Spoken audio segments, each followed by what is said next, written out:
Hoy pasaré a explicar el derecho procesal. En esta unidad ustedes tienen que tener en cuenta conceptos claros, ¿sí?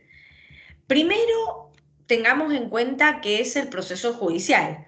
El proceso judicial es cuando las partes no pueden llegar a un arreglo entre ellas, ya sea por medio de puede ser una mediación, una conciliación, ¿sí? Entonces, en ese caso, recurren a lo que es el proceso judicial.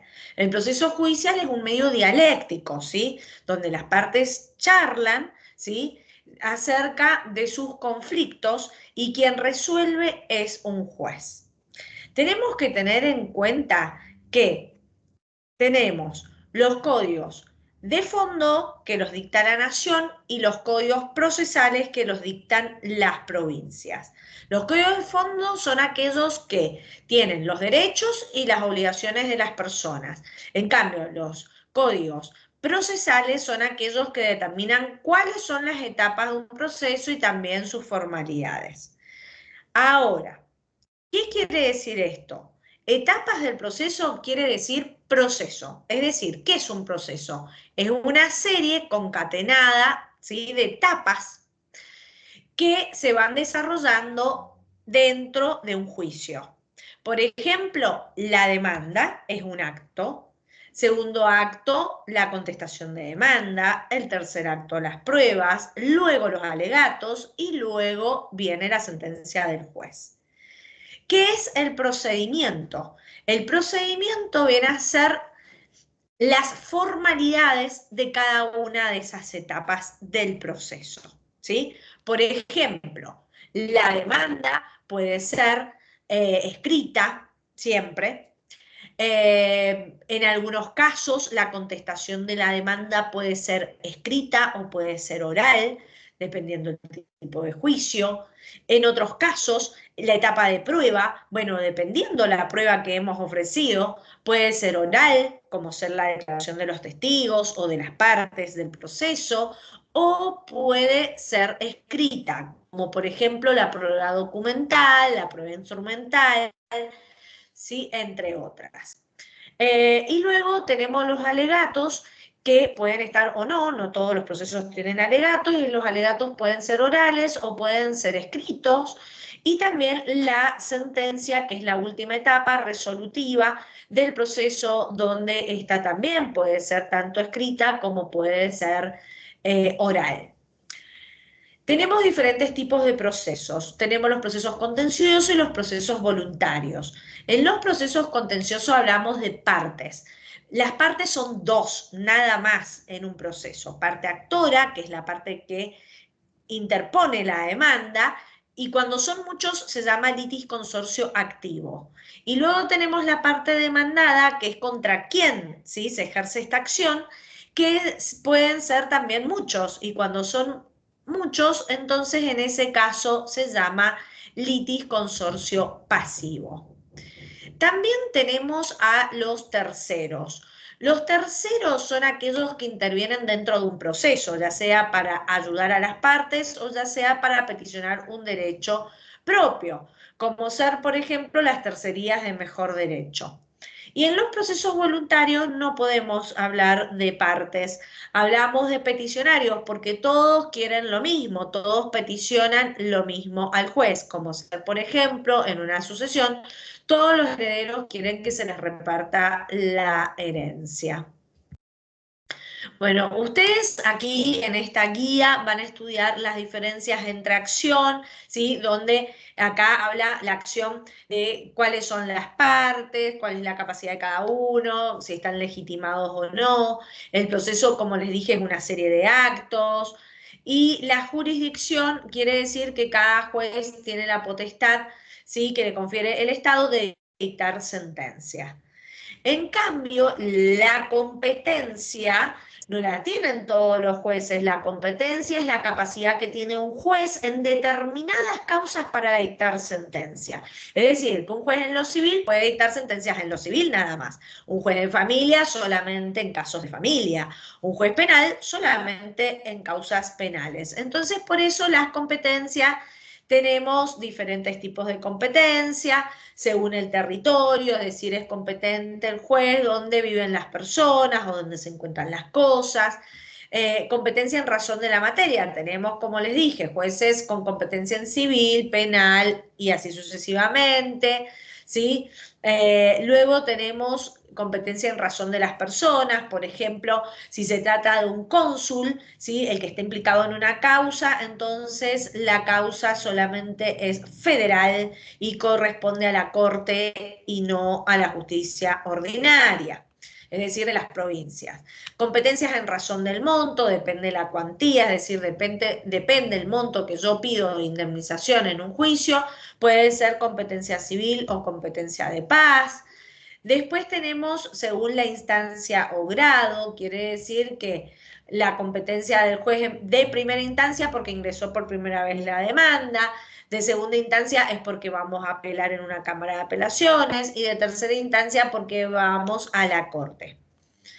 Después tenemos según el turno, por ejemplo, supongamos, ingresan 10 causas a un juzgado y ya se llenó el cupo. Entonces luego las otras causas van a ingresar a otro juzgado, siempre de la misma materia, por ejemplo, causas civiles. Entonces las 10 primeras al juzgado número 1, las otras 10 al juzgado número 2, las otras 10 al juzgado número 3 y así sucesivamente hasta terminar su turno al último juzgado y de nuevo le toca el turno al número 1 y así sucesivamente. También tenemos la competencia de familia que está dividida en dos turnos, turno civil y turno tutelar. El turno civil es por lo general, serían las causas, por ejemplo, de divorcio, alimentos, regímenes de comunicación, etcétera. En cambio, la excepción son las causas tutelares, son las menos. Entonces, cuando hablamos de competencia en el turno tutelar, quiere decir que el juez interviene únicamente para resolver causas de violencia intrafamiliar, no de género, porque eso ya sería penal, sino violencia familiar. Y también cuando exista, por ejemplo, un menor que ha sido abandonado por sus padres, entonces allí tramita lo que es la guarda, la adoptabilidad y luego la adopción. Después tenemos que diferenciar la competencia entre civil y paz. Entonces, por ejemplo, se diferencian no solo en la cuantía, sino también en la materia. Es decir, que hay causas que solamente son civiles y causas que solamente son de paz. Por ejemplo, solo son de paz los alquileres, el comodato, ¿sí? Y entonces, todas las demás son civiles, ¿sí? Y comparten, tanto civil y de paz, aquellas por la misma materia, pero se diferencian por la cuantía. Por ejemplo, un daño y perjuicio puede ser civil o puede ser de paz. Cuando es civil, cuando supera los 20 juz la indemnización. Y cuando es de paz, cuando es menor a 20 juz. ¿Qué es un juz? Es el 10%, ¿sí? Es decir, un décimo de la asignación básica que percibe un juez. ¿Qué quiere decir eso? Del sueldo de un juez de primera instancia, ¿sí? Eso es un juz. Por ejemplo, hoy en día está alrededor de 500.000 pesos. Entonces, si yo pido una indemnización mayor a 500.000 pesos, ¿sí? Que es un juz, ¿sí? Entonces, ese juz lo tengo que multiplicar por 20, ¿sí? Lo que me da, entonces, en ese caso, si yo pido una indemnización mayor a 20 juz, ¿sí? Entonces es civil la competencia. Si yo pido una indemnización por debajo de 20 juz, entonces la justicia que va a intervenir es la de paz, ¿sí? Esa va a ser la competente. Bueno, espero que hayan entendido. Acá también hablamos de los distintos tipos de acciones, distintos tipos de procesos que existen. Les quiero más o menos explicar lo más importante para que después les sirva para el trabajo práctico. Tenemos diferentes tipos de proceso. El proceso contencioso quiere decir cuando existe contraposiciones, ¿sí?, entre las partes, es decir, existen dos partes, una actora y una demandada, ¿sí? Una le reclama a la otra. Lo contrario sería un proceso voluntario, donde dijimos que no existen partes, sino que existen interesados, por ejemplo, cuando firman un acuerdo, por ejemplo, en una sucesión. Entonces, también hablamos de los procesos monitorios. Los procesos monitorios son aquellos procesos contenciosos donde existe una deuda, ¿sí? Donde una parte le debe a otra, ¿sí? Ya sea una suma de dinero o puede ser entregarle una cosa, ¿sí?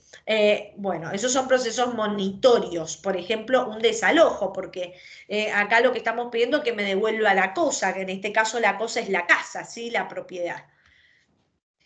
Los procesos de conocimiento son aquellos procesos amplios donde tenemos una amplitud, ¿sí?, de pruebas para aportar y tiene este proceso, tiene ciertas características que no la tienen los procesos de conocimiento especial. ¿Por qué? ¿Por qué especial? ¿Por qué? Porque en este caso cambian las circunstancias del caso, entonces tiene ciertas especificidades que probar. Por ejemplo, en un proceso, dijimos, de conocimiento común, ¿sí? Sería una acción revocatoria, donde se van a dar todas las etapas iguales que en una acción de repetición de pago, etcétera. En cambio, un proceso de conocimiento especial, si bien va a tener las mismas etapas, pero pueden cambiar o pueden mutar o pueden suprimirse algunas o aportarse otros tipos de pruebas por la especificidad del caso. Por ejemplo, los procesos de mayor cuantía, los procesos de pequeñas causas, no es igual uno de mayor cuantía que de pequeña causa, ¿sí? Uno tramita por el civil, el otro por el de paz. También la prescripción adquisitiva, porque no es lo mismo tener que probar que he vivido 20 años en un lugar, tener un justo título que demostrar, ¿sí? Bueno, después allí van a leer que existen diferentes tipos de procesos monitorios, como les decía, de deudas, ¿sí? Que son procesos contenciosos donde se adeudan diferentes cosas que pueden ser sumas de dinero, una cosa mueble, una cosa inmueble, o puede ser una obligación de no hacer o dejar de hacer. Después tenemos los procesos atípicos que tienen una estructura totalmente diferente una de otra. Por ejemplo, puede ser un proceso de sucesión, que también la sucesión es un proceso universal porque se tiene en cuenta allí todo el patrimonio de una persona, ¿sí? Los procesos cautelares son aquellos en los cuales van unidos a otros. Por ejemplo, en un proceso de conocimiento, ¿sí?, podemos meter una cautelar. O ya terminó el proceso de conocimiento, iniciamos un proceso monitorio con una cautelar. ¿Qué es la cautelar? Es cuando nosotros pedimos, ¿sí?, una medida judicial, por ejemplo, un embargo, una inhibición, el secuestro de una cosa, ¿sí? Eso es una medida cautelar, ¿sí? Allí les voy explicando cada una de esas medidas, ¿sí? Después tenemos los procesos de garantías constitucionales, como el amparo, el habeas data, que eso lo estudiaron conmigo en otra de las unidades. Y bueno, diferentes tipos de resoluciones, decretos, autos y sentencia. Los decretos los dictan los secretarios para resolver, por ejemplo, nada más que una simple petición. Después los autos resuelven una cuestión que plantean una de las partes dentro de un proceso, por ejemplo, se puede plantear la caducidad de instancia, y después tenemos la sentencia que pone fin a todo el proceso. Después, aquí en esta guía van a ver que existen diferentes tipos de pruebas, por ejemplo, las audiencias, diferentes tipos de audiencias, testimoniales. Después tenemos diferentes tipos de pruebas, como instrumental, pericial, etcétera, ¿sí? Bueno, entonces, espero que hayan entendido lo que les he explicado para después hacer un trabajo práctico, donde ustedes van a tener que colocar en ese trabajo práctico, ¿sí? Van a leer un caso y en ese caso ustedes lo que van a hacer es lo siguiente, contestar qué tipo de proceso es o procedimiento, qué tipo de acción, ¿sí? Es, y bueno, así es como ustedes lo van a resolver. Mucha suerte, hasta luego.